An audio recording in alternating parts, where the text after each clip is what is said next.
Hi, everybody. We're going to launch into a short series of lectures on social and personality development. So, I want to start with a bigger overview of what are the building blocks of social development, right? This is obviously a big category, a big topic. So, number one is kind of a cognitive perspective of how do we understand other people as independent agents that have minds and desires and viewpoints that are different than our own. The second one is forming a personality, right? That's going to interact with other individuals in the world. And that personality formation has a number of components. One of them is how you develop a sense of yourself, and another is how you develop attachments to others. And a lot of what drives both of those things is going to be the temperament that you're born with, and that's fairly stable throughout life. So we're going to focus on the development of the self concept and the personality, and the other processes more this week. And next week, we're going to do a deep dive into attachment and temperament. Then, once you have a personality and a self, you start to socialize with other individuals, and that happens in a cultural context and a lot of other contexts. And one of the things that happens through development is that children internalize their social roles. They come to learn what are the social roles that are relevant in my culture and where do I fit in. And finally, and this will be the focus of our last week of class, will be the transactional processes. Really the child-environment interactions. How is the child fitting into the niche of their household, of their neighborhood, of their school, of their community? How do we think about how a child might thrive in one particular neighborhood in 2020 as opposed to 100 years ago, halfway across the world? Those kinds of transactional processes. What's the connection between how the child is and what's the environment around them, and kind of the often cyclical relationships that happen between those pieces. So that's the big picture. For the moment, I'm just going to focus on self-regulation in this lecture. So, scratch that. First, I want to tell you about some of the older views about how children come to view themselves. So a famous student of Freud's was Lacan, and Lacan said that children can understand that they have a self when they recognize themselves in a mirror. So you might think to yourself, wow, that's like a very peculiar way to define knowing that you have a self. And I would agree with you, it is. And it turns out it's not actually a uniquely human trait. But for a long time, it's been seen as, it was seen as not just a hallmark of do you understand mirrors, but as a hallmark of do you understand that you have a self? And so the mirror test, humans pass between 18 and 24 months. But as it happens, also all great apes, dolphins, and elephants pass the task. This is from about 10 years ago, the day that Happy the elephant, who was a famous elephant at the Bronx Zoo, passed the mirror test. It was a big deal, front page news, all that stuff. And you saw a clip from on the YouTube series showing you how different animals approach the mirror test. One of the things we can argue about and debate is like how deep of a knowledge of self is it to pass the mirror test? And I think it's debatable. I think it probably tells you more what children understand about mirrors than what they know about their sense of self. But certainly it's a good age marker. So if you meet a child and you're like, I wonder if this child is more like 14 months old or more like 20 months old, the mirror test is a good one. And all you need to do is put a smear of something on their forehead and show them a mirror and see if they touch the child in the mirror or if they touch their own foreheads. So it's interesting. But it's debatable what it actually means.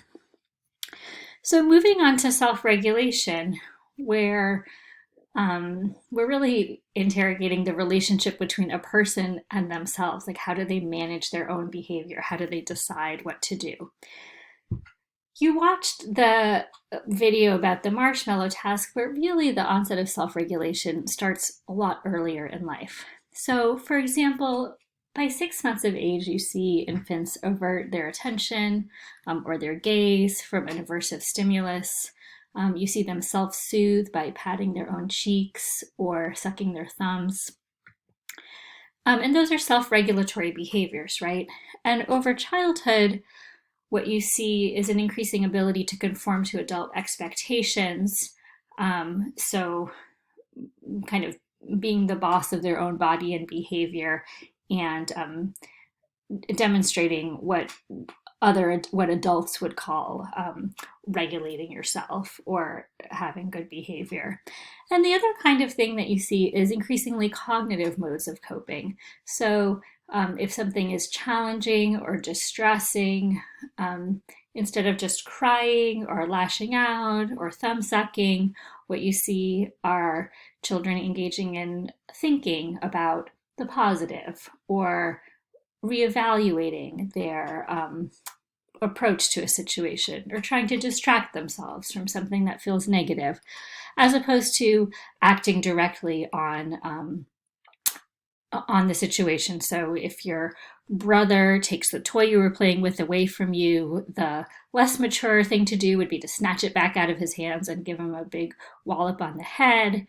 And the more mature way to do it might be to think to yourself, well, he's only 2 years old. He doesn't know better. Let me think about a different way to handle this situation. So that's the developmental trajectory of self-regulation.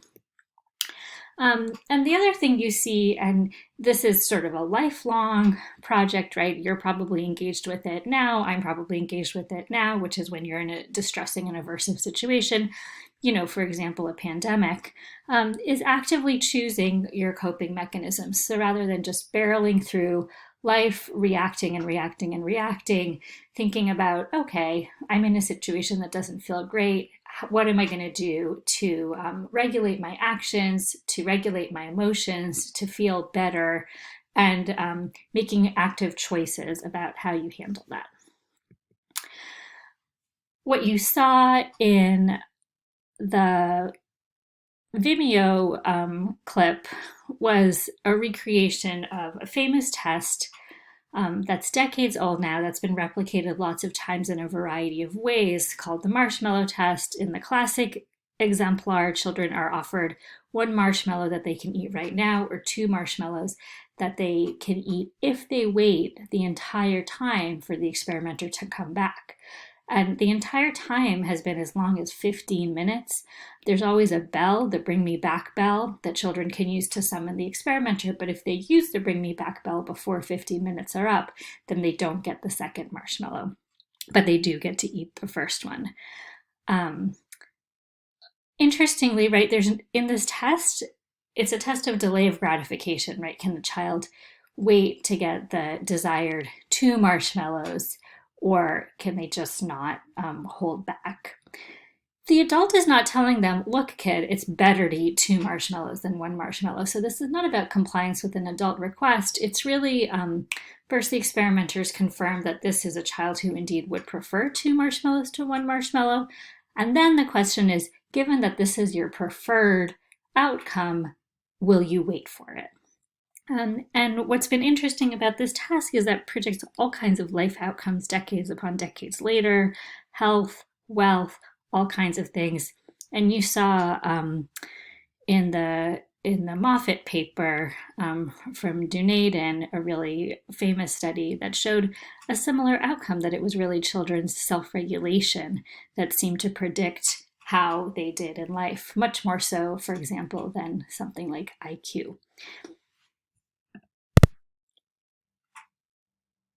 There's also been a number of controversies about this study, asking whether this methodology or children's performance on this task actually reliably tells you something about the child, or whether it tells you a lot more about the context in which they've grown up. And I also gave you Celeste Kidd's paper that shows you that you can manipulate children's willingness to trust the experimenter and to wait for the second marshmallow, because it only makes sense to wait for the second marshmallow if you believe that it's coming, if you do the desired behavior of waiting. So when we regroup on Friday, we'll think through the various ramifications of both the fundamental importance of this behavior for getting through life, the fundamental importance of this behavior in childhood as a predictor of long-term outcomes, and the really interesting controversies that have been happening around interpretations of this task. See you in another clip.